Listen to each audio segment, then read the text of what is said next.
देखो question number 2 देखो, बहुत ही सुंदर क्वेश्चन है। क्या बोला है क्वेश्चन पे? Find the amount of water displaced by a solid spherical ball of diameter 20 centimetre and 0.21 metre. मतलब कितना पानी डिस्प्लेस करेगा।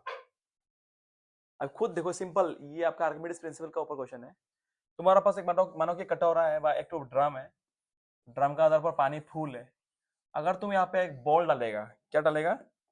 हाँ, तुमको बोला कि एक स्फेरिकल बॉल अगर इसके अंदर घुसाएगा तो कितना पानी निकलेगा? बोलो कितना पानी निकलेगा? जितना इस बॉल का वॉल्यूम होगा उसी वॉल्यूम का तो पानी निकलेगा। समझ में नहीं आया? तो देखो, ये थोड़ा इनडायरेक्ट क्वेश्चन है। आपको इनडायरेक्टली क्या पूछा है? आपको उस बॉल का वॉल्यूम निकलने बोला है। ठीक है ना? आपको डायरेक्ट नहीं बोला है कि फाइंड द वॉल्यूम। आपको क्या बोला कि find the amount of water displace by the solid spherical ball of diameter इतना। सो डायमीटर इतना है, वो कितना पानी डिस्प्लेस करेगा, मतलब कितना पानी वो हटाएगा। आप कॉमन सेंस लगाओ, कितना पानी हटाएगा? जितना उसकी कैपेसिटी है उतना तो हटाएगा। अब कैपेसिटी का बात कर रहे हैं तो क्या बोलना चाहता है यहाँ पे? वॉल्यूम के बारे में बात कर रहे हैं यहाँ पे। तो इनडायरेक्टली हम लोगों को क्या निकालना है? हम लोगों को वॉल्यूम निकालने बोले यहाँ पे। कैसा लगा क्वेश्चन? है कि नहीं? ट्विस्ट है क्वेश्चन पे इतना। तो इनडायरेक्टली हम लोग क्या निकलने बोला है? दोनों केस का वॉल्यूम निकलने बोला है। चलो वॉल्यूम निकलते हैं। तो देखो, volume of the first case में volume of sphere, volume of spherical ball formula क्या है? वही है 4/3 पाई आर क्यूब। अब देखो, यहाँ पे डायरेक्टली रेडियस नहीं दिया, यहाँ पे क्या दिया? डायमीटर दिया। तो डायमीटर का आधा कितना होता है? वही होता है रेडियस। अब खुद देखो, 28 का आधा कितना होगा? 14 है। तो आपको ये कॉमन सेंस है। डायरेक्ट एग्जाम में गौरवचूर जैसे 28 लगा मत देना, गलती हो जाएगा भाई साहब आप लोगों को। तो यह दिमाग में ये चीज याद रखना कि यहाँ पे रेडियस अगर 28 है, सॉरी डायमीटर अगर 28 है, तो कितना होगा? राइट, रेडियस कितना होगा? इसका आधा होगा, कितना होगा? 14 होगा। तो क्या करना, 4/3 इंटू पाई कितना है? 22/7, और रेडियस कितना है? 14। लिखो 3 बार, 14 इंटू 14 इंटू 14। क्लियर है? सिंपल सा बात है।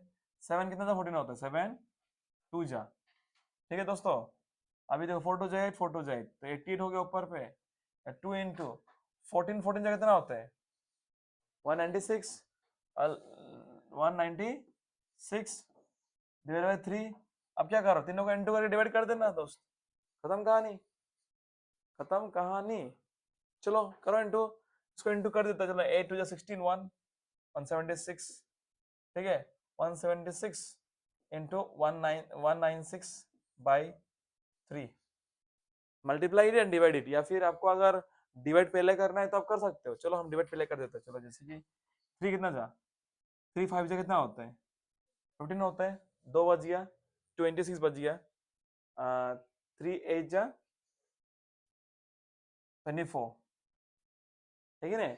24, फिर 2 बच गया, पॉइंट 3 6 जा 18। चलो यहाँ तक रखने दो, तो ये कट गया पहले ही। अब क्या बचा? 58.6 इंटू 196। इसको अच्छा से इंटू करके देखो, जितना आंसर आ रहा है वही है इसका आंसर। Very good. कितना होगा ये? 11485। कितना होगा ये इंटू करने के बाद? 11485 पॉइंट, पॉइंट कितना होगा? Point something 6। इतना अगर सेंटीमीटर है तो centimetre cube. 11485.6 centimetre cube. Clear? Cube, बढ़िया। चलो नेक्स्ट क्वेश्चन।